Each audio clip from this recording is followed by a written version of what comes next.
as the federal priority turned slowly towards the war on terror. Garza and his family publicly begged for leniency. I want to ask you if you can do me this huge favor and not give my dad the death penalty, because it really means a lot to me. You can give me one more chance here.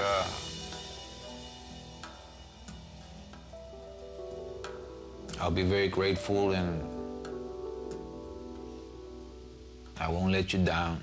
On the morning of June 19, 2001, inside the federal execution chamber at Terre Haute, Indiana, Juan Raul Garza lay strapped to a gurney. At exactly 7:09 a.m., the United States government carried out his execution by lethal injection. He was 44 years old, the second federal inmate to be put to death since the reinstatement of the death penalty, following Timothy McVeigh just 8 days earlier. The irony was as dark as it was brutal. Garza had built an empire smuggling tons of marijuana across the U.S.-Mexico border. He commanded loyalty through money, intimidation, and violence, styling himself as untouchable along the Rio Grande. Yet the same empire that made him powerful also sealed his fate.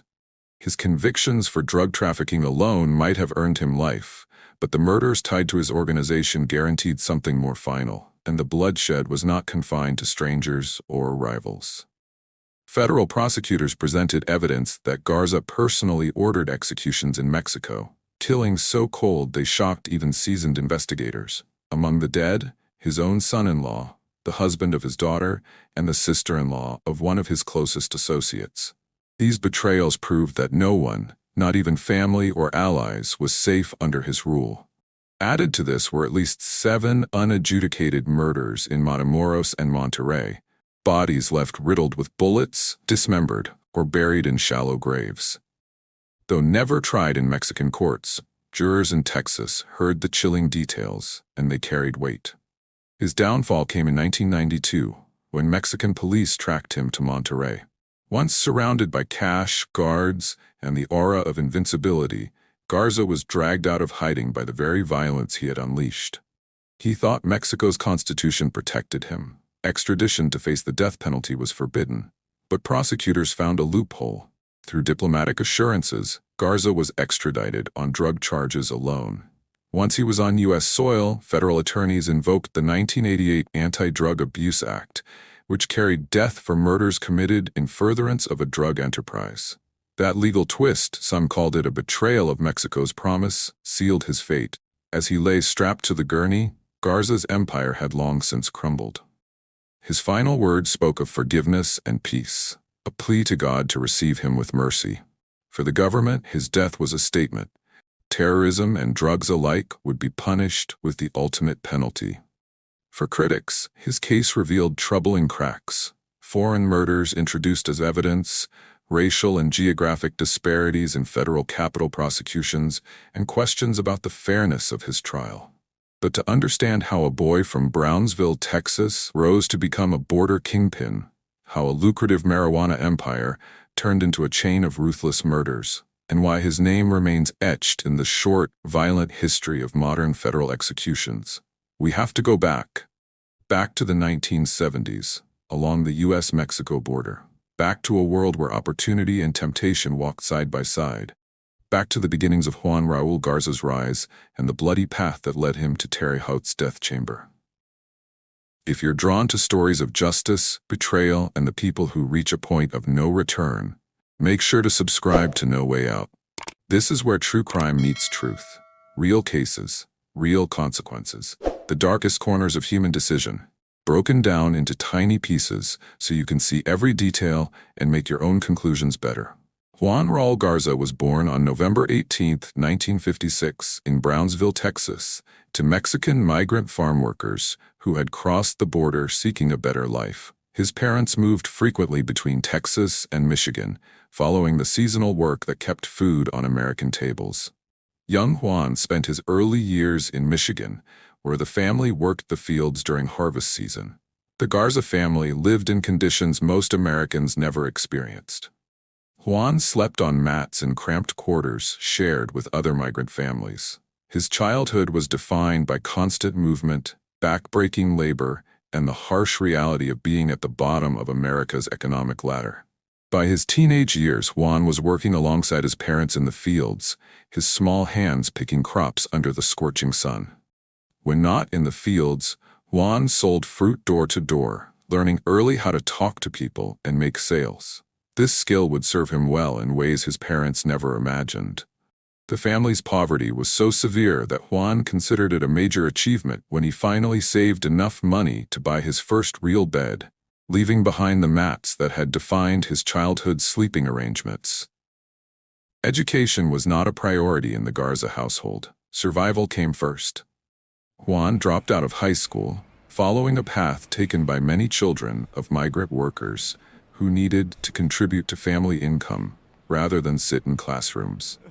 The decision would close many doors for him, but it also freed him to pursue other opportunities. Despite his lack of formal education, Juan possessed natural intelligence and ambition that set him apart from his peers.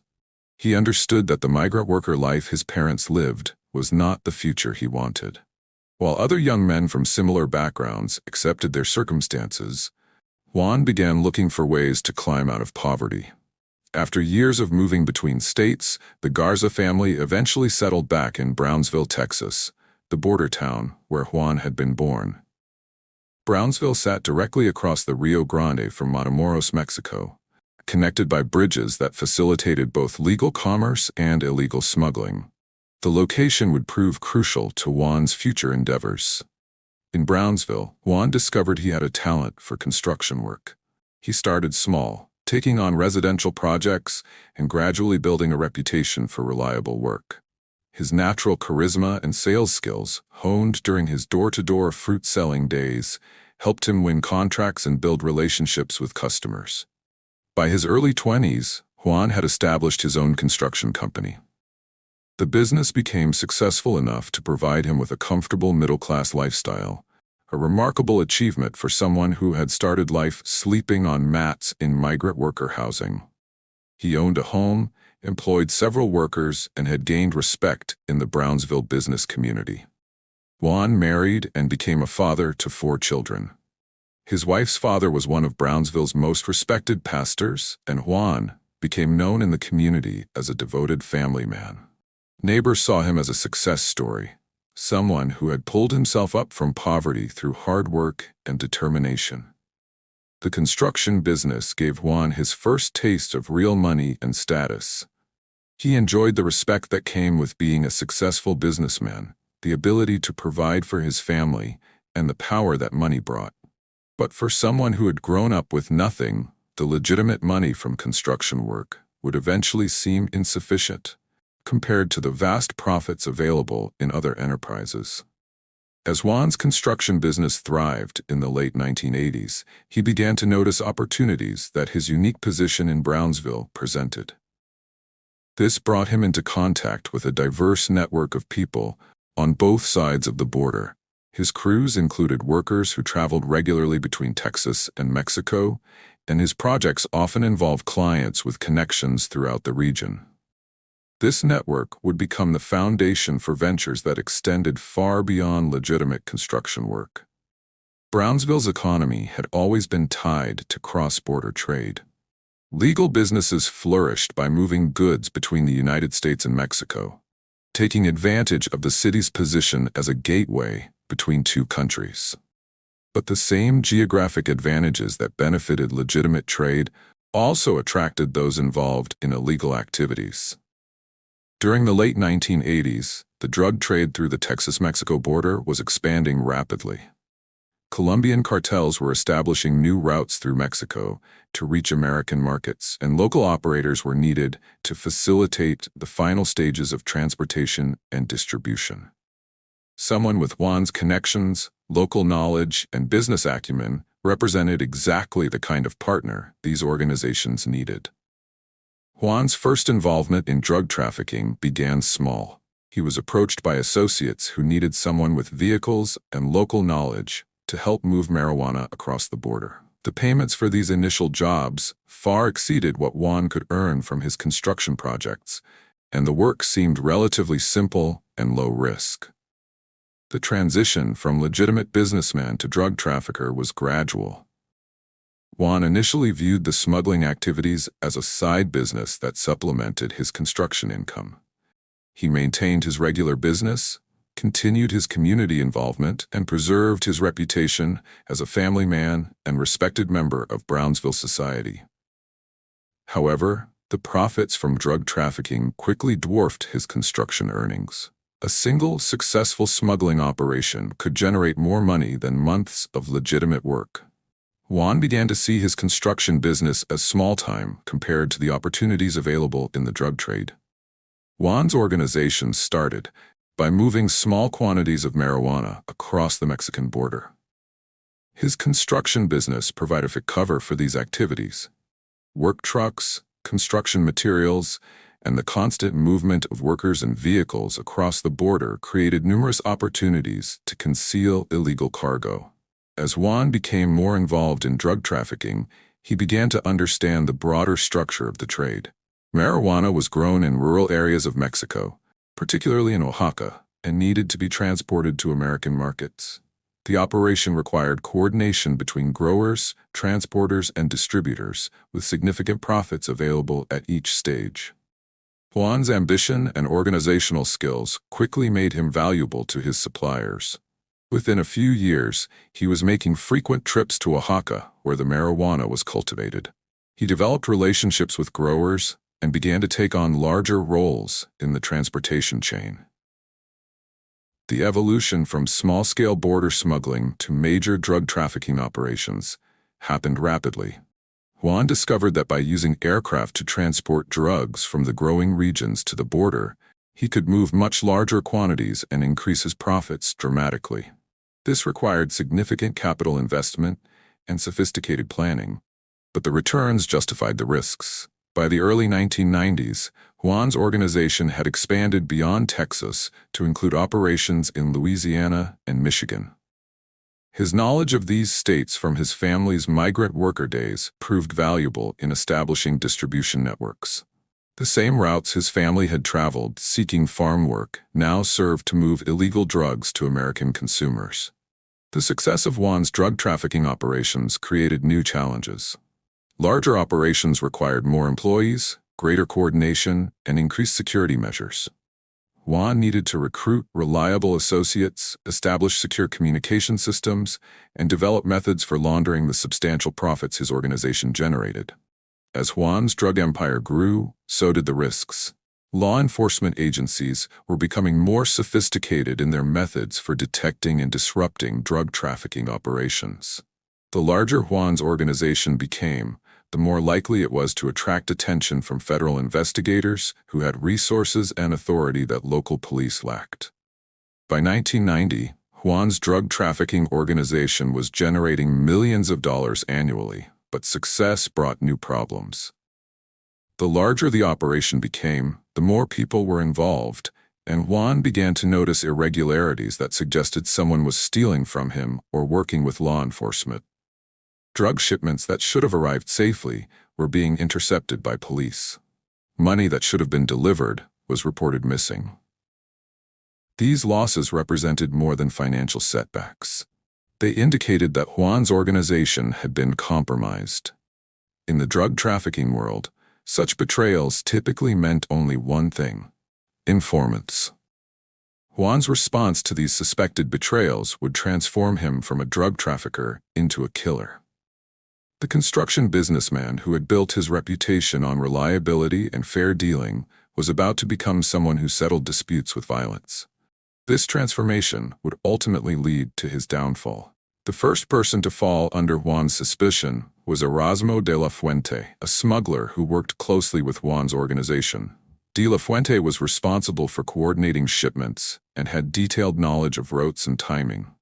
When a massive shipment of approximately 1,350 pounds of marijuana was seized by police, Juan became convinced that De La Fuente had provided information to law enforcement. Juan's paranoia was not entirely unfounded. Federal law enforcement agencies had indeed begun targeting his organization, and they were using sophisticated surveillance techniques and confidential informants to gather evidence. However, Juan's assumption that specific individuals were betraying him led him to make decisions that would escalate his criminal activities beyond drug trafficking. Rather than simply cutting ties with suspected informants or changing his methods of operation, Juan decided that betrayal required the ultimate punishment.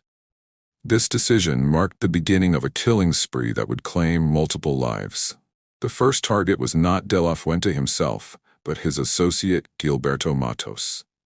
Juan ordered two of his workers, Manuel Flores and Israel Flores, to murder Matos as a warning to De La Fuente. The killing was meant to send a message that betrayal would be met with deadly consequences. On April 3, 1990, the Flores brothers broke into Matos's auto body shop and waited for their target. When Matos arrived alone and De La Fuente did not appear, they killed Matos with a single shot to the back of the head. Juan paid the killers with cash and a car, establishing a pattern of rewarding violence that would continue throughout his organization. The murder of Matos represented a crucial turning point in Juan's criminal career. He had crossed the line from drug trafficking to homicide, transforming his organization from a smuggling operation into a violent criminal enterprise. 5 months after Matos's death, Juan targeted De La Fuente himself. The killing was planned as a more elaborate operation, with Juan personally involved in the planning and execution. He took Israel Flores and Jesus Flores to De La Fuente's nightclub, where they waited for their target to emerge. When De La Fuente left the nightclub and got into his car, Manuel Flores shot him twice at close range. Jesus Flores fired shots into the air to create confusion and distract any witnesses. The killers then fled the scene, with Juan personally picking up Jesus after he had hidden in a ditch for several hours. The murders of Matos and De La Fuente established Juan as someone willing to use extreme violence to protect his interests. Word of these killings spread through the criminal underworld, enhancing Juan's reputation for ruthlessness, but also making his organization a priority target for law enforcement. Unknown to Juan, federal investigators were already building a case against his organization. The Drug Enforcement Administration and U.S. Customs Service had begun surveillance operations, and the murders only intensified their efforts. As 1990 ended, Juan's organization continued to operate and generate substantial profits. The successful eliminations of Matos and De La Fuente had sent a clear message to other associates about the consequences of betrayal. However, the violent turn in his methods had set in motion a chain of events that would ultimately destroy everything he had built. The drug trafficking operation maintained its sophisticated network despite the recent killings. Trucks continued to cross the border carrying concealed marijuana shipments, money flowed through established laundering channels, and Juan's legitimate construction business provided ongoing cover for his criminal activities. From the outside, nothing appeared to have changed in Juan's operations, but federal surveillance had intensified dramatically following the murders. DEA agents and customs officers were now watching Juan's organization with unprecedented scrutiny. They photographed vehicles, recorded license plates, and documented the movements of known associates. Phone taps were providing investigators with detailed information about shipment schedules, payment arrangements, and organizational structure. Juan remained unaware of the extent of federal interest in his activities. His confidence in his security measures and his belief that local law enforcement lacked the resources to threaten his operation blinded him to the reality that federal agencies possessed sophisticated surveillance capabilities and virtually unlimited resources. The success of his violent methods had also created a dangerous psychological shift in Juan's approach to business problems. Having proven to himself that murder was an effective solution to organizational challenges, Juan became increasingly quick to suspect betrayal and increasingly willing to use lethal force as a first resort rather than a last option. This mindset would prove fatal when Juan's organization faced its next crisis in early 1991. The target this time would not be a suspected informant or disloyal associate, but a trusted employee. Thomas Rambo seemed an unlikely target for murder. The 35-year-old truck fleet manager was active in both the Boy Scouts and the Methodist Church in Brownsville. He had a reputation as a reliable employee and a good family man. His involvement with Juan's organization appeared limited to his legitimate transportation expertise, making him seem insulated from the violence that had claimed Matos and De La Fuente.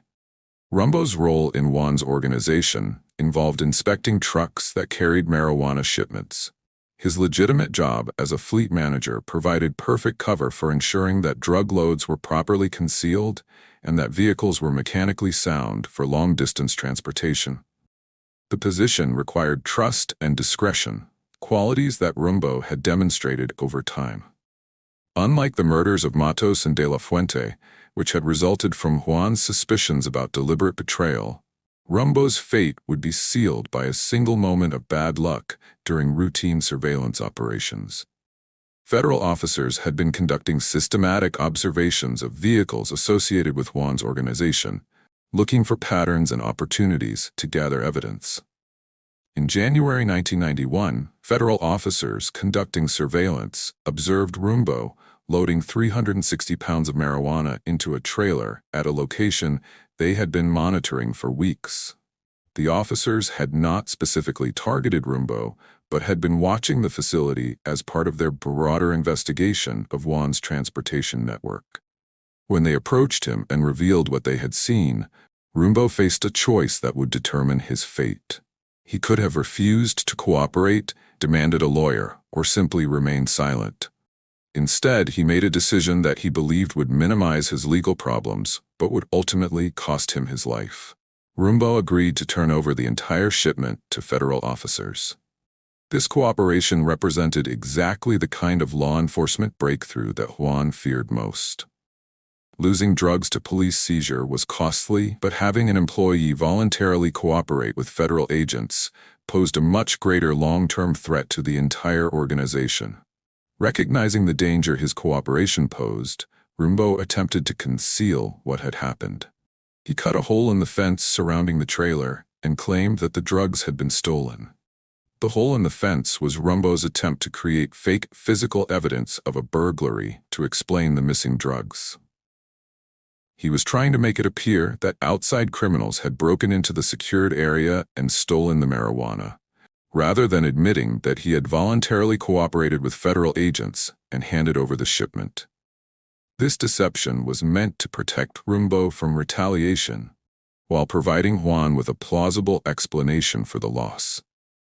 Unfortunately for Rambo, Juan wasn't convinced by this cover story and suspected that Rambo was either lying about the theft or was working with law enforcement. The drug trafficking leader had become increasingly paranoid about informants within his organization, and Rambo's story about a theft seemed too convenient. Juan suspected that Rambo had either stolen the drugs himself, or worse, was working with law enforcement. On a January evening in 1991, Juan drove to Rambo's house with two of his workers. The visit was presented as a business meeting, but Juan's true intentions were far more dangerous. He told Rambo that they needed to discuss the missing shipment and convinced him to get into his truck. As they drove through the streets of Brownsville, Juan made two stops that revealed his deadly intentions. At the first stop, he obtained a gun from one of his workers. At the second stop, Jesus Flores volunteered to join them. The presence of additional men and the acquisition of a weapon should have warned Rambo that he was in grave danger. During the drive, Juan interrogated Rambo about the missing marijuana. Despite the growing tension and implicit threats, Rambo maintained his story about the theft. He may have believed that consistency would protect him, or he may have been too frightened to admit his cooperation with federal agents. The group eventually arrived at a rural farm road outside Brownsville. The isolated location was chosen specifically to ensure that what happened next would not be witnessed or interrupted. Juan had moved from suspicion to certainty that Rambo had betrayed his organization, and he had decided that such betrayal required the ultimate punishment. Juan told Rambo that he knew the truth about what had happened with the marijuana shipment. He ordered Rambo to get out of the truck and told him to walk home, creating a false sense that the confrontation might end without violence. However, as soon as Rambo stepped away from the vehicle, Juan shot him in the back of the head. The initial shot was not sufficient to kill Rambo immediately. Juan and Jesus Flores moved the wounded man's body into brush beside the road, where Juan shot him 4 more times in the head and neck. The multiple shots ensured that Rambo was dead and demonstrated the level of rage that Juan felt toward suspected informants. Rambo's murder represented Juan's most direct involvement in killing. Unlike the previous murders, which had been carried out by associates, Juan personally pulled the trigger. This escalation showed how his paranoia and willingness to use violence had intensified as his organization faced increasing pressure from law enforcement. The killing of Thomas Rambo would ultimately become one of the central charges in Juan's federal death penalty case. The murder of a man who was active in community organizations and had no criminal background beyond his involvement with Juan's organization demonstrated the ruthless nature of Juan's criminal enterprise. While Juan was eliminating suspected informants in Texas, his paranoia and violence extended far beyond American borders. In Mexico, where law enforcement cooperation was limited, and his connections provided greater protection from immediate prosecution, Juan's organization was responsible for additional murders that revealed the true scope of his transformation from businessman to systematic killer. Juan's ability to operate across international borders gave him a dangerous sense of impunity. Unlike his operations in Texas, where federal agents were conducting surveillance and building cases, Mexico offered fewer immediate consequences for violent actions. This perceived safety would ultimately prove illusory, as these Mexican murders would later become crucial evidence in his federal death penalty case.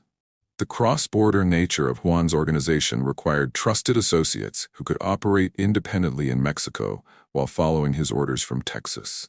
These men became both witnesses to his escalating violence. Oscar Cantu, a 54-year-old man working with Juan's organization in Mexico, became a target when he lost a substantial amount of Juan's money during a business transaction in early 1991.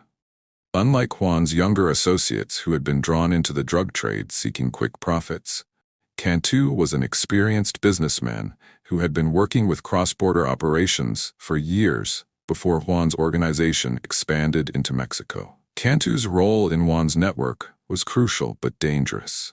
He served as a liaison between Juan's Texas-based operation and Mexican suppliers, handling large cash transactions and coordinating shipment logistics across international borders.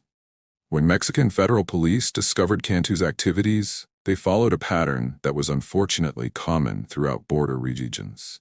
Rather than simply arresting him and seizing the money as evidence, they chose to torture him for information about his organization while stealing the funds for their own benefit. This approach allowed them to profit from drug trafficking while maintaining the appearance of law enforcement activity. When confronted about the missing money, Cantu provided what appeared to be a credible explanation. He claimed that Mexican federal police had discovered his activities, stolen the money, and tortured him during interrogation. To support his story, Cantu showed Juan physical evidence of his ordeal, scars on his genitals where electric shocks had been applied during torture sessions.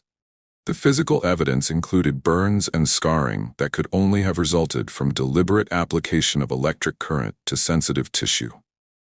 The pattern and location of the injuries were consistent with torture techniques that had been documented in numerous cases involving Mexican federal police. The healing patterns also suggested that the torture had occurred recently, supporting Cantu's timeline about when the money had been lost. Any reasonable person examining the evidence would have concluded that Cantu had been victimized by corrupt police officers who had stolen the money for themselves. The torture scars provided compelling physical proof that Cantu had been brutalized by law enforcement, making his loss of Juan's money a consequence of police corruption rather than personal betrayal or carelessness.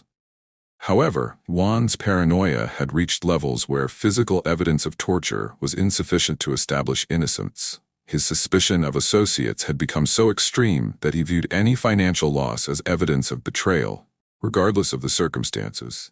Juan's decided to ignore evidence of police torture and disguise.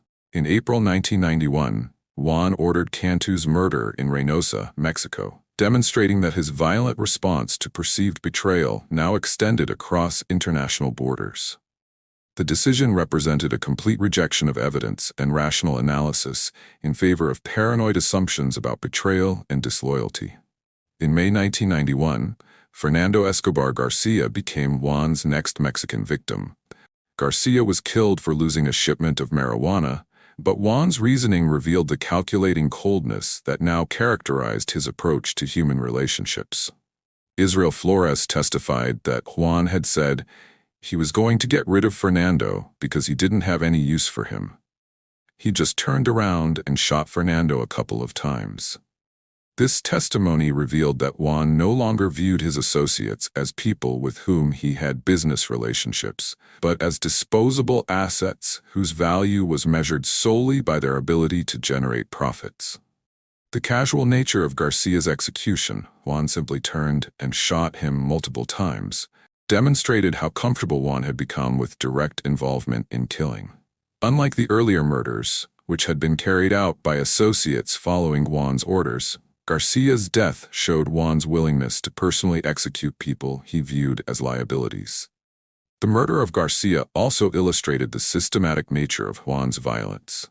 This was not a crime of passion or a response to immediate threat, but a calculated business decision that Juan viewed as necessary for maintaining organizational efficiency. Associates who failed to protect his interests were eliminated with the same casual consideration that might be given to terminating an unproductive employee.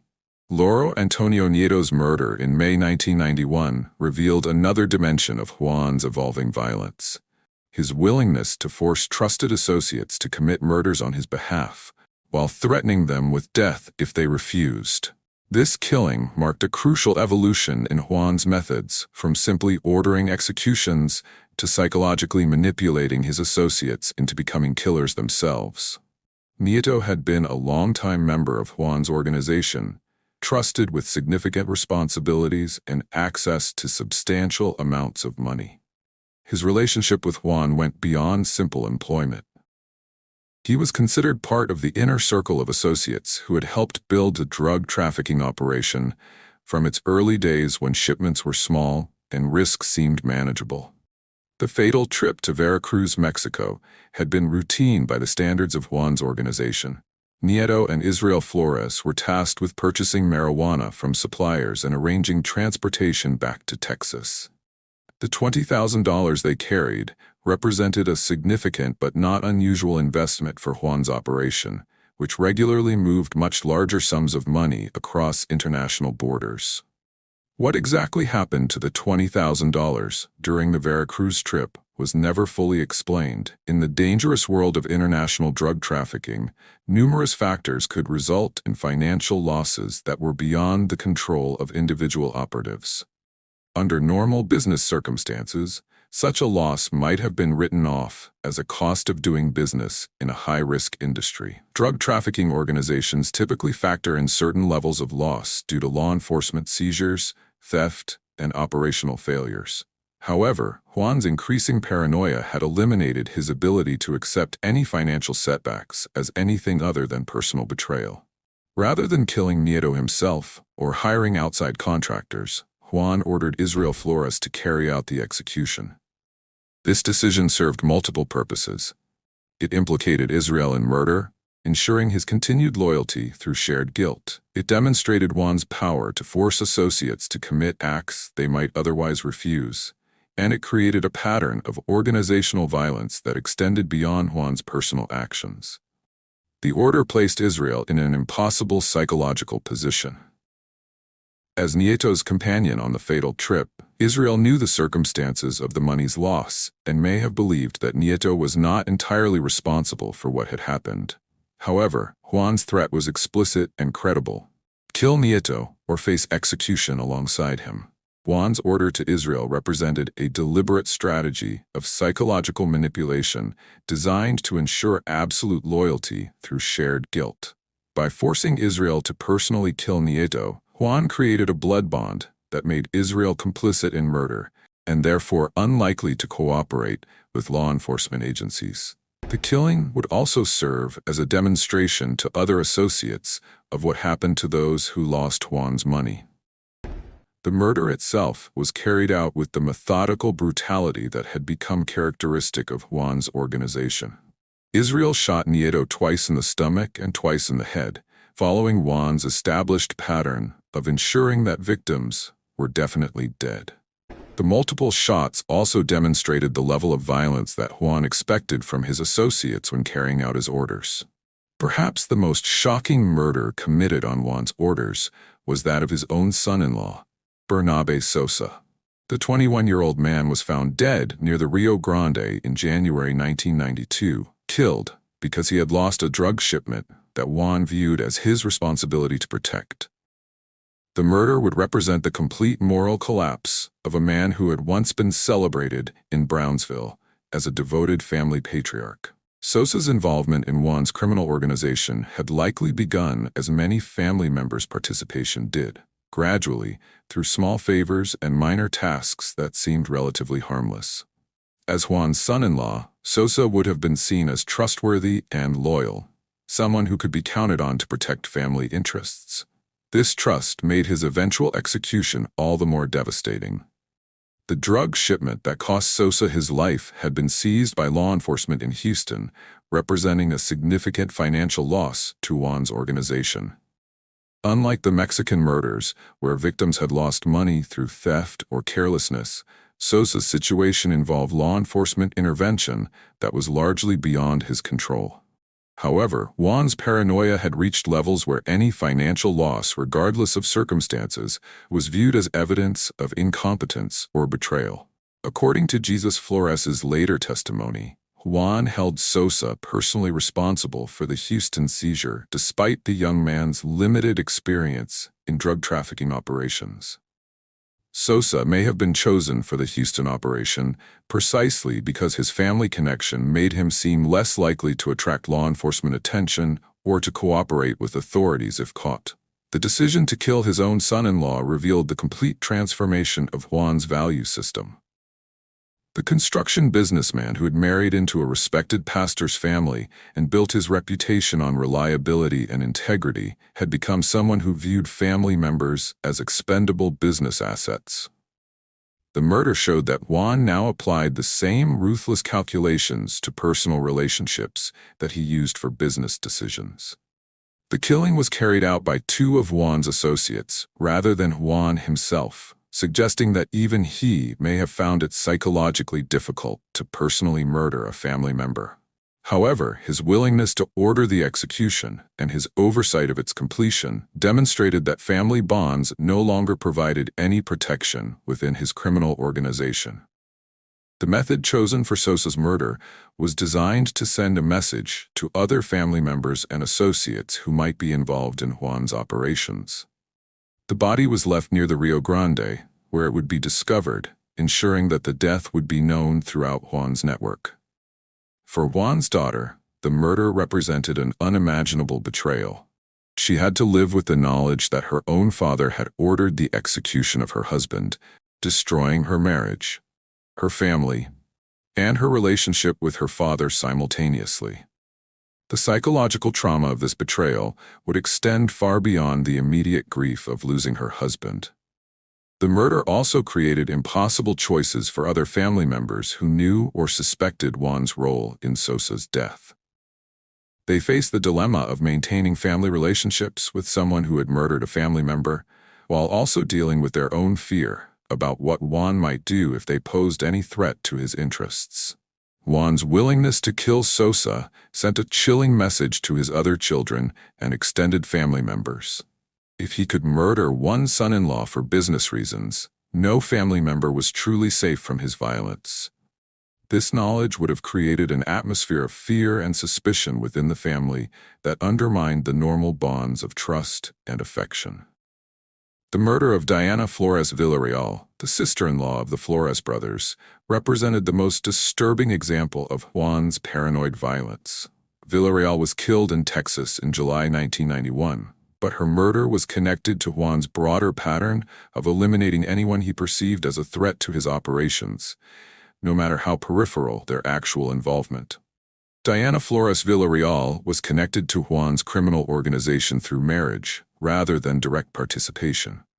She was the sister-in-law of Manuel, Israel, and Jesus Flores, the three brothers who had become Juan's most trusted associates and primary enforcers. This family relationship meant she was married to another member of the Flores family, likely a brother of the three men who worked for Juan. The Flores family represented a crucial component of Juan's criminal network. The three brothers, Manuel, Israel, and Jesus, had been with Juan's organization since its early days and had participated in multiple murders on his orders. Their extended family, including Diana Villarreal, lived in the same community and inevitably became aware of at least some aspects of the drug trafficking operation. Diana Villarreal's fatal mistake was something that would have been inconsequential under normal circumstances. Juan believed he saw her laughing about his business losses. According to Jesus Flores's later testimony, Juan became convinced that Villarreal was laughing at him because of the money getting seized, and he wasn't able to do nothing. He said nobody was going to laugh at him. Juan's method for killing Villarreal demonstrated both his paranoia and his continuing attempts to avoid law enforcement detection. Rather than simply having her shot like his other victims, Juan devised an elaborate plan to make her death appear accidental or self-inflicted. Juan ordered Jesus Flores, Diana Villarreal's brother-in-law, to purchase syringes and cocaine, with instructions to inject Villarreal's body after she was killed, to make her death appear to be a drug overdose. This deception showed Juan's awareness that some of his killings were attracting law enforcement attention and his desire to minimize investigation into this particular murder. The plan revealed Juan's understanding that Villarreal's death would be investigated differently than the murders of known criminals and drug traffickers. As someone without a criminal background, her death would likely attract more attention from law enforcement and community members. The fake overdose scenario was designed to provide a plausible explanation that would discourage detailed investigation. The actual murder was carried out with the same methodical violence that characterized all of Juan's ordered killings. Emilio "Biggie" Gonzalez, another of Juan's associates within his criminal organization, punched and choked Villarreal, while Jesus Flores injected her with cocaine. Juan's final instruction to tie a rope around her neck to ensure she was dead demonstrated his obsessive need to guarantee that his victims were killed. This detail also showed his personal involvement in planning the murder, as he provided specific instructions about how to ensure Villarreal's death. The payment of an ounce of cocaine to each killer maintained Juan's pattern of rewarding associates for violent acts. However, the relatively small payment, compared to the cash rewards for other murders, may have reflected Juan's view that killing Villarreal was less significant than eliminating suspected informants or business threats. The murder of Diana Villarreal had profound implications for Juan's relationship with the Flores brothers. By ordering the death of their sister-in-law, Juan had crossed a line that violated the family bonds that had previously secured their loyalty. The killing demonstrated that even family connections provided no protection from his paranoid violence. For the Flores brothers, the murder created an impossible psychological situation. They were forced to continue working for someone who had murdered a member of their extended family, while also living with the knowledge that their own family members remained at risk from Juan's unpredictable violence. However, Juan's belief that he could operate with impunity in Mexico was about to be tested. American law enforcement agencies were developing sophisticated methods for investigating international criminal organizations, and the Mexican murders would eventually become federal charges that carried the possibility of execution under the Drug Kingpin Act. By 1992, Juan's violent methods had attracted the attention of multiple federal law enforcement agencies. The Drug Enforcement Administration, U.S. Customs Service, and Federal Bureau of Investigation had all identified his organization as a priority target. The combination of large-scale drug trafficking and multiple murders had made Juan's case a matter of national importance. Federal investigators had begun using sophisticated surveillance techniques against Juan's organization. They tapped his phones, monitored his activities, and placed his assets under observation. Most importantly, they had begun recruiting confidential informants from within his organization, taking advantage of the fear that Juan's violent methods had created among his associates. Despite clear evidence that law enforcement was closing in, Juan continued his operations throughout 1991 and early 1992. His organization kept moving drugs and generating profits, but federal investigators were systematically gathering evidence and building cases against every member of the enterprise. On February 6, 1992, the investigation reached a critical turning point when U.S. Customs agents raided Juan's Brownsville home. The raid was the culmination of months of surveillance and intelligence gathering, and it resulted in the arrest and indictment of 13 members of Juan's organization. The raid represented a devastating blow to Juan's criminal enterprise. Most of his trusted associates were arrested, his assets were seized, and his methods of operation were thoroughly documented by federal agents. The scope and coordination of the raid demonstrated that law enforcement had gained a comprehensive understanding of how his organization functioned. However, Juan himself managed to escape during the raid. His absence from the home during the law enforcement operation may have been coincidental, or it may have resulted from advance warning from a source within law enforcement. Regardless of how he avoided arrest, Juan's escape allowed him to flee to Mexico before federal agents could apprehend him. The escape to Mexico also revealed the international nature of Juan's criminal organization. He had sufficient connections and resources in Mexico to establish himself there and continue operating despite the destruction of his American network. If you're following along and want more stories like this, make sure you subscribe to No Way Out right now.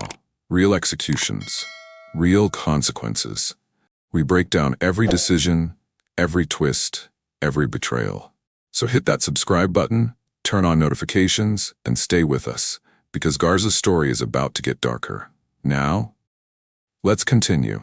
While Juan was hiding in Mexico, federal prosecutors were working with his arrested associates to gather additional evidence. Many of these men, facing lengthy prison sentences for their involvement in drug trafficking and murder, became cooperative witnesses in exchange for reduced sentences. Their testimony would provide prosecutors with detailed accounts of Juan's criminal activities. The cooperation of Juan's former associates was particularly damaging because these men had direct knowledge of the murders Juan had ordered and committed. Israel Flores, Jesus Flores, and other members of the organization could provide first-hand accounts of Juan's violent methods and his direct involvement in killing suspected informants. Meanwhile, Juan's time in Mexico was becoming increasingly difficult. The money he had accumulated from his drug trafficking operations was running low, and his ability to generate new income was limited by his fugitive status. The network of protection he had enjoyed while operating his business had eroded, and Mexican authorities were facing increasing pressure from the United States to locate and arrest him. In November 1992, Juan's desperate financial situation led him to make a fatal mistake. He contacted an associate to arrange a drug sale that would provide him with much-needed funds. However, this associate had already been arrested and was cooperating with federal investigators. The phone conversation was recorded, providing authorities with Juan's location and plans. The recorded conversation allowed federal agents to trace Juan's location and contact Mexican authorities. Within days, Mexican police had located and arrested Juan, ending his months as a fugitive. His arrest marked the beginning of legal proceedings that would ultimately result in his execution. Juan's arrest in Mexico in November 1992 created a complex international legal situation that would influence his eventual trial and appeals for years to come. The capture of a major drug trafficking suspect who had committed murders in both countries presented diplomatic and legal challenges that required careful navigation by both American and Mexican authorities. Mexico had abolished the death penalty decades earlier and had established a firm policy against extraditing suspects who might face execution in foreign countries. This principled stance reflected Mexico's commitment to international human rights standards that viewed capital punishment as a violation of fundamental human dignity. For American prosecutors seeking to bring Juan to justice, Mexico's anti-death penalty stance presented a seemingly insurmountable obstacle.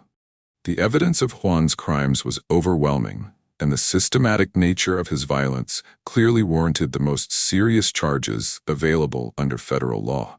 However, if the United States openly sought Juan's extradition to face capital murder charges, Mexico would almost certainly refuse to surrender him. The solution developed by federal prosecutors was legally permissible, but ethically questionable. They would initially charge Juan only with drug trafficking offenses that carried substantial prison sentences, but not the death penalty. This strategic decision was designed to overcome Mexican objections to extradition while preserving the option to file more serious charges later. The initial indictment filed while Juan was in Mexican custody focused exclusively on his drug trafficking activities. These charges included conspiracy to import marijuana, possession with intent to distribute, and operating a continuing criminal enterprise. While these offenses carried potential sentences of life imprisonment, they did not make Juan eligible for execution under federal law. Mexican authorities reviewing the extradition request saw charges that fit within their acceptable parameters for international cooperation. The drug trafficking charges were serious enough to justify extradition, but they did not violate Mexico's policy against surrendering suspects who might face execution.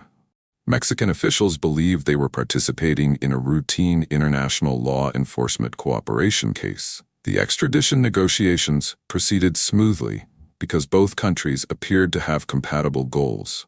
Mexico wanted to see a major criminal prosecuted for serious crimes, while the United States wanted to bring Juan to justice in American courts. Juan was transferred to American custody in late 1992, with Mexican authorities believing they had cooperated in a drug trafficking prosecution that would result in a long prison sentence but not execution. On January 3, 1993, shortly after Juan arrived in American custody, federal prosecutors filed a superseding indictment that transformed the case from a drug prosecution into a death penalty matter. This new indictment included 3 counts of murder in furtherance of a continuing criminal enterprise, charges that carried the possibility of execution under the 1988 Anti-Drug Abuse Act.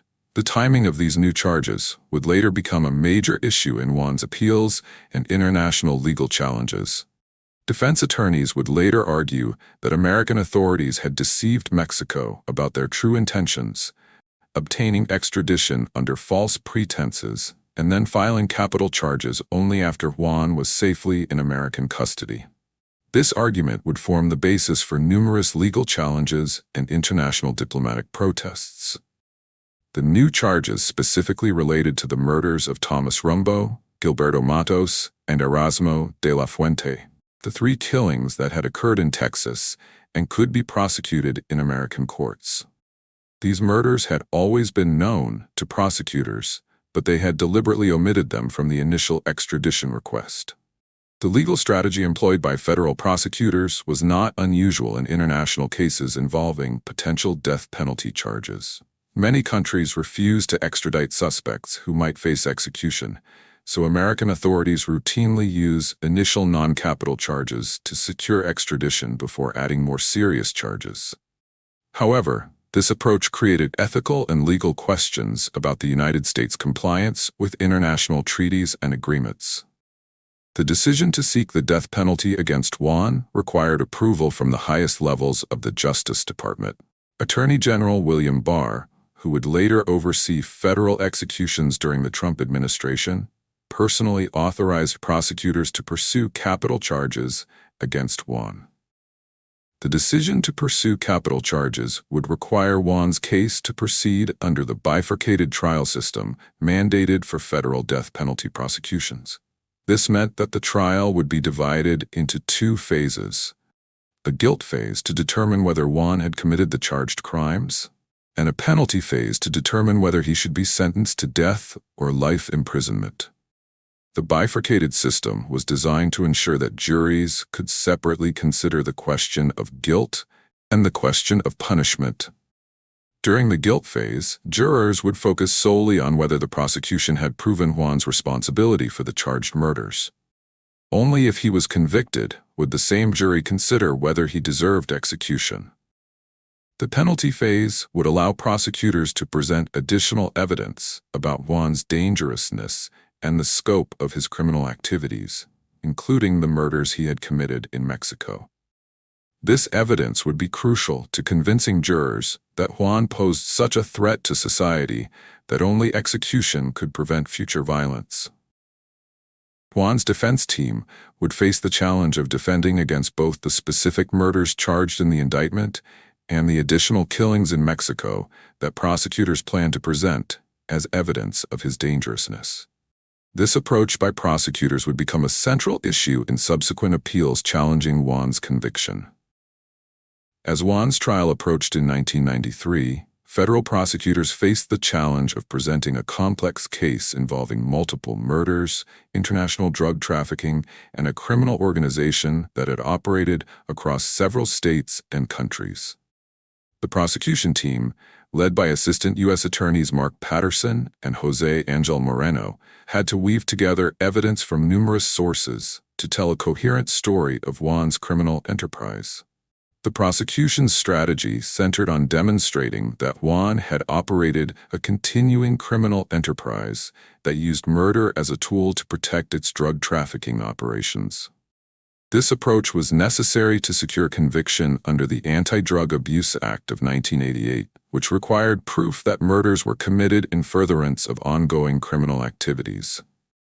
The government's case relied heavily on the testimony of Juan's former associates who had agreed to cooperate in exchange for reduced sentences. These witnesses included Israel Flores, Jesus Flores, and Manuel Flores, who had direct knowledge of the murders Juan had ordered and committed. Their willingness to testify against their former leader provided prosecutors with detailed accounts of Juan's violent methods. U.S. Customs Agent Mark Reich testified that Juan's trafficking enterprise had smuggled more than 7,000 pounds of marijuana from southern Mexico into South Texas over several years. This testimony established the scope and scale of Juan's drug operations, demonstrating that his organization had generated millions of dollars in illegal profits. The prosecution also presented Emilio Garza, Juan's own nephew, as a witness against him. Emilio testified that his uncle had murdered Thomas Rambo because he suspected him of stealing marijuana. This family testimony was particularly damaging because it came from someone with intimate knowledge of Juan's activities and motivations. One of the most challenging aspects of the prosecution's case involved the murders that had occurred in Mexico. While Juan had never been formally charged or convicted for these killings, prosecutors planned to present evidence about them during the penalty phase of the trial as proof of his dangerousness and the breadth of his criminal activities. The introduction of evidence about unadjudicated crimes represented a controversial prosecutorial strategy. Defense attorneys argued that allowing testimony about murders for which Juan had never been convicted violated his due process rights and fundamental principles of American justice. However, federal courts had previously allowed such evidence in death penalty cases. Prosecutors had to overcome significant challenges in presenting evidence about the Mexican murders. Unlike the Texas killings, which had been investigated by American law enforcement, the Mexican murders had been documented primarily through the testimony of Juan's associates. This meant that physical evidence was limited, and the prosecution relied heavily on witness testimony. The government's case was strengthened by the use of wiretapped conversations and surveillance evidence that documented Juan's drug trafficking activities. Federal agents had recorded numerous phone conversations in which Juan and his associates discussed drug shipments, money transfers, and operational details. These recordings provided objective evidence of the criminal enterprise's activities. Juan's defense team, led by former federal prosecutor Philip Hilder, faced an almost impossible task. The evidence against their client was overwhelming, with multiple witnesses providing detailed testimony about murders Juan had ordered and committed. However, they were determined to challenge the prosecution's characterization of Juan and present mitigating evidence that might spare his life. Hilder's strategy focused on humanizing Juan and challenging the prosecution's portrayal of him as a powerful drug lord. During closing arguments, Hilder acknowledged that Juan may be less than an angel, but argued that he was not the sophisticated criminal mastermind that prosecutors had described. Instead, Hilder portrayed Juan as a small-time operator who lived in a mobile home on a 2-acre piece of land. The defense presented evidence about Juan's background as the son of migrant workers who had overcome poverty through hard work and determination. They emphasized his legitimate construction business and his reputation in the community as a devoted father and respected businessman. This evidence was designed to show jurors that Juan had positive qualities that should be considered in determining his sentence. Defense attorneys highlighted the fact that in 2 of the 3 murders for which Juan was charged, he was not the actual perpetrator. They argued that while Juan had ordered these killings, his role was different from someone who had personally committed all the murders. This distinction was important in arguing against the death penalty. The defense also challenged the proportionality of Juan's potential sentence by pointing out that his co-defendants had received much lighter punishment.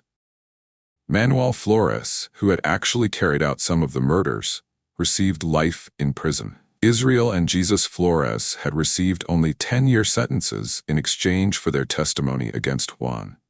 Juan's attorneys argued that these disparities in sentencing raised questions about the fairness of seeking the death penalty against their client.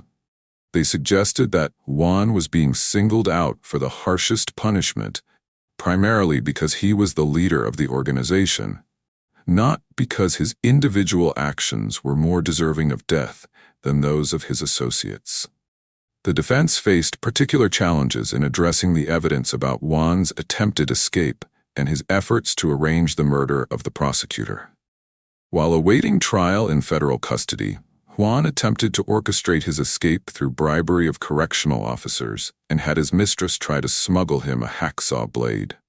Even more damaging was his effort to arrange the murder of the lead prosecutor, with specific instructions that the prosecutor should be tortured before being killed. These post-arrest crimes created severe problems for Juan's defense team because they demonstrated his continuing dangerousness even while incarcerated. Defense attorneys typically argue that life imprisonment is sufficient punishment because the defendant can be safely confined, but Juan's behavior directly contradicted this argument. The timing was particularly damaging because these crimes occurred while Juan was supposedly reflecting on his actions and preparing for trial. Instead of showing remorse, he had escalated to planning the torture murder of a federal official. On July 29, 1993, after considering all the evidence and arguments presented by both sides, the jury unanimously found Juan guilty on all counts. The conviction set the stage for the penalty phase of the trial, where the same jury would decide whether Juan should be sentenced to death or life imprisonment. The defense team's failure to prevent conviction meant that their client's life now depended on their ability to present compelling mitigating evidence during the penalty phase. The penalty phase of Juan's trial began immediately after his conviction, with the same jury that had found him guilty now tasked with deciding whether he should live or die. During deliberations, the jury carefully considered the evidence and arguments presented by both sides. They found that Juan had committed the murders with substantial planning and premeditation, and that he had procured some of the killings by paying for them. These findings supported the death penalty under federal law. The jury also found 4 mitigating factors. Juan had been under significant stress at the time of the murders. He was relatively young. His co-defendants were receiving lesser sentences, and all of his victims were criminals who had voluntarily participated in illegal activities. However, the jury ultimately concluded that the aggravating factors outweighed the mitigating factors. They found that Juan's systematic use of violence, his continuing dangerousness, and the international scope of his criminal activities justified the ultimate punishment. On August 10, 1993, the jury unanimously recommended that Juan be sentenced to death. Juan's death sentence triggered an automatic appeals process that would consume nearly 8 years and involve multiple courts, international tribunals, and 2 presidential administrations. His legal team, now led by appellate specialists, would challenge every aspect of his conviction and sentence, while seeking to spare his life through any available legal means. In 1994, Juan's attorneys filed their direct appeal with the U.S. Court of Appeals for the Fifth Circuit. They challenged numerous aspects of the trial, including the jury selection process, jury instructions, and the admission of evidence about the Mexican murders for which Juan had never been convicted. The defense argued that the trial court had erred by allowing testimony about unadjudicated crimes during the penalty phase. They maintained that introducing evidence about murders for which Juan had not been charged violated his constitutional rights and fundamental principles of American justice.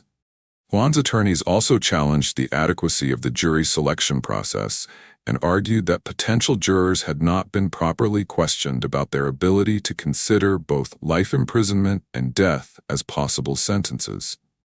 They claimed that the death qualification process had resulted in a jury that was biased in favor of the death penalty. In 1995, the Court of Appeals issued its decision in United States v. Flores and Garza, addressing all of Juan's claims.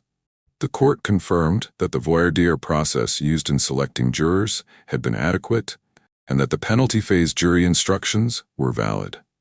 Most significantly, the court ruled that the inclusion of evidence about the Mexican murders did not violate Juan's rights. The Court of Appeals found that the testimony about unadjudicated crimes was properly admitted because it helped establish the scope and dangerousness of Juan's criminal enterprise. The court noted that federal death penalty law specifically allowed consideration of such evidence during penalty phase proceedings. The appeals court also rejected Juan's challenges to the admission of tape recordings and co-conspirator testimony. The court found that the government had presented overwhelming evidence of Juan's guilt, and that any errors in the admission of evidence had not affected the outcome of the trial. After the Court of Appeals affirmed his conviction and sentence, Juan's attorneys petitioned the U.S. Supreme Court for review. In 1996, the Supreme Court denied Juan's petition for a writ of certiorari, effectively ending his direct appeals and moving his case into the post-conviction phase. The denial of Supreme Court review meant that Juan had exhausted his direct appeals and would need to pursue other legal remedies. His attorneys began preparing a federal habeas corpus petition that would challenge his conviction and sentence on constitutional grounds. On December 1, 1997, Juan's legal team filed a comprehensive habeas corpus petition in federal district court. The petition raised numerous constitutional challenges to his conviction and sentence, focusing particularly on the admission of evidence about the Mexican murders. The habeas petition argued that the government had violated Juan's Fifth Amendment due process rights by introducing evidence about crimes for which he had never been arrested, charged, or convicted. Defense attorneys maintained that this evidence had prejudiced the jury and contributed to the death sentence. Juan's attorneys also raised claims about ineffective assistance of counsel, prosecutorial misconduct, and various procedural errors that they alleged had affected the fairness of his trial. These claims required detailed factual development and legal analysis. In April 1998, the federal district court denied Juan's habeas corpus petition, finding that his constitutional rights had not been violated during his trial. The court rejected his arguments about the Mexican murders, finding that such evidence was properly admissible under federal death penalty law. Juan's attorneys appealed the denial of habeas relief to the Court of Appeals, but in early 1999, the appeals court denied permission to appeal. The court also denied a petition for rehearing in April 1999, effectively ending Juan's federal court challenges. In November 1999, the U.S. Supreme Court again denied Juan's petition for review, this time of the habeas corpus proceedings. The denial meant that Juan had exhausted all available appeals in the American court system, and that his execution could be scheduled.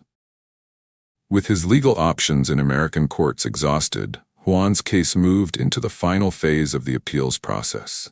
His attorneys would now need to pursue extraordinary remedies, including international legal challenges and requests for executive clemency. On June 18, 2001, just one day before Juan's scheduled execution, his attorneys made final appeals to both the U.S. Supreme Court and President Bush. The Supreme Court considered two separate petitions from Juan's legal team. The first challenged the jury instruction issue, while the second raised the international treaty claims. Both petitions were denied by the court without comment, clearing the way for the execution to proceed. President Bush also denied Juan's clemency petition on June 18, 2001. White House spokesman Ari Fleischer announced that the president found no grounds to grant clemency in this case. The denial meant that all possible legal remedies had been exhausted and that the execution would proceed as scheduled. On the morning of June 19, 2001, Juan Raul Garza woke in the death chamber holding cell at the Federal Correctional Complex in Terre Haute, Indiana, knowing that this would be his last day on Earth. 8 days earlier, Timothy McVeigh had been executed in the same facility, ending a 38-year hiatus in federal executions. Now Juan was about to become the second federal prisoner to die in the modern era, marking another milestone in the government's renewed commitment to capital punishment. The holding cell where Juan spent his final hours was located adjacent to the execution chamber, a deliberate design feature that minimized the logistics of moving condemned prisoners on their execution day. The cell was stark and functional, containing only the basic necessities needed for a prisoner's final hours. Unlike the death row cells where inmates spent years awaiting execution, this space was designed for temporary occupancy measured in hours rather than years.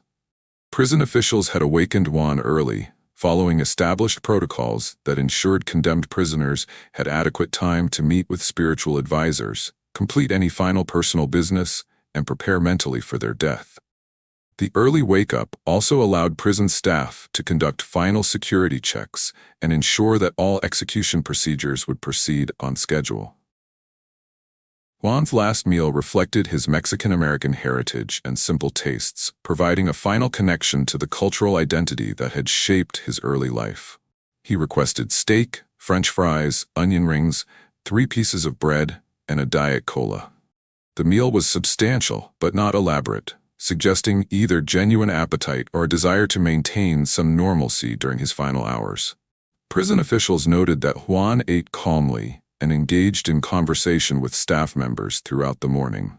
His ability to consume food and participate in normal social interaction suggested that he had achieved some level of acceptance about his impending death. This behavior contrasted sharply with some condemned prisoners who refuse final meals or are too anxious to eat during their last hours. The preparation and serving of Juan's last meal followed strict security protocols designed to prevent any attempts at self-harm or suicide that might interfere with the scheduled execution. All food was carefully inspected, and Juan was monitored continuously to ensure that he remained physically capable of being executed, according to the court sentence. Unlike McVeigh, who had refused to allow family members to witness his execution, Juan had welcomed visits from his 4 children and former wife during his final days. These visits represented a crucial difference in how the 2 condemned men approached their final hours and their relationships with family members who would continue living after their deaths. However, Juan ultimately made the difficult decision that he did not want his family members to witness his actual execution. He explained to his loved ones that he preferred they remember him as he had been in life rather than watch him die. This decision reflected both consideration for his family's emotional well-being and perhaps his own desire to maintain some dignity during his final moments. The family visits during Juan's final days had been emotionally intense, with his children and former wife struggling to say goodbye to someone who had once been the center of their family life. Despite Juan's criminal activities and the pain they had caused, these family members retained love and concern for him as a father and former husband. Juan's daughter Norma made a particularly poignant decision about how to spend her father's final hours. Rather than staying away from the prison entirely, she chose to wait outside the facility during the execution. She told supporters that she wanted to see her father's soul finally set free, reflecting a spiritual perspective that viewed his death as liberation from the consequences of his criminal life. Norma's decision to position herself on the grass facing the direction of the prison demonstrated the complex emotions that family members experience when a loved one is executed. She wanted to be present for her father's final moments without having to witness the actual process of his death. Prison officials reported that Juan spent considerable time during his final hours meeting with the prison chaplain and his personal spiritual advisor. These conversations represented his attempt to make peace with his actions and prepare spiritually for death. The presence of religious counselors provided Juan with opportunities for confession, absolution, and spiritual comfort during his final hours. As the execution time approached, Juan was moved through the final security procedures that would culminate in his death. These protocols had been carefully developed to ensure that executions proceeded smoothly while maintaining security and preventing any last-minute disruptions. At approximately 7:06 a.m. Central Time, Juan was escorted from his holding cell to the execution chamber, a small brick building that had been constructed specifically for federal executions. The short walk represented the final journey of a life that had begun in poverty, achieved legitimate success, descended into criminal violence, and was now ending in state-sanctioned death. Juan was accompanied by prison officials and spiritual advisors who provided support during his final moments of mobility. The presence of religious counselors ensured that he would not face death alone and that his spiritual needs would be addressed until the moment of his death. The execution chamber contained the gurney where Juan would spend his final minutes, surrounded by windows that allowed witnesses to observe the process. The room was designed to be clinical and efficient, minimizing any unnecessary drama or delay in implementing the court's sentence. Juan was strapped to the same gurney where Timothy McVeigh had died 8 days earlier, with witnesses observing from adjacent rooms through windows. As the curtains were opened and witnesses could see into the execution chamber, Juan kept his head turned toward the room designated for his witnesses, maintaining eye contact with people who had come to observe his death. A priest was present in the execution chamber to provide spiritual comfort during Juan's final moments. The presence of religious counsel ensured that Juan would not die alone and that his spiritual needs would be addressed until the moment of his death. This pastoral care represented one of the few human elements in an otherwise clinical and bureaucratic process. When given the opportunity to make a final statement, Juan spoke with apparent sincerity and genuine remorse. "I just want to say that I'm sorry, and I apologize for all the pain and grief that I have caused," he said clearly. "I ask your forgiveness, and God bless." At 7:06 a.m., the lethal injection process began with the administration of a single drug, pentobarbital. Juan remained calm as the drug entered his system through intravenous lines that had been established by medical personnel. Witnesses reported that he showed no signs of distress, struggle, or discomfort as the pentobarbital began to take effect. His peaceful demeanor continued the calm behavior he had maintained throughout his final day. The drug acted quickly to render Juan unconscious before stopping his heart and respiration. Witnesses observed that his eyes slowly closed and his lips turned slightly blue as the drug took effect. Unlike some executions where prisoners appear to struggle or show signs of distress, Juan's death appeared to be peaceful and without complications. At 7:09 a.m. Central Time, Juan Raul Garza was pronounced dead by the attending physician. The announcement marked the end of a life that had spanned 44 years and had encompassed both legitimate success and criminal violence. His death also marked a significant moment in American legal history as the first execution under the Drug Kingpin Act. This was the story of Juan Raul Garza, drug lord, murderer, father, and the second man executed by the federal government in the modern era. His empire of power and fear ended not with gunfire, but with silence inside a prison chamber. What do you think? Was justice served, or did the system bend the rules to make an example of him? Drop your thoughts in the comments below. If you've made it this far, don't leave without subscribing to No Way Out. Real cases, real consequences. The darkest corners of human decisions broken down piece by piece, so you can see every detail and decide for yourself. Turn on notifications so you never miss another story. And remember, every choice leaves a trail. Some lead to freedom, others to the gurney.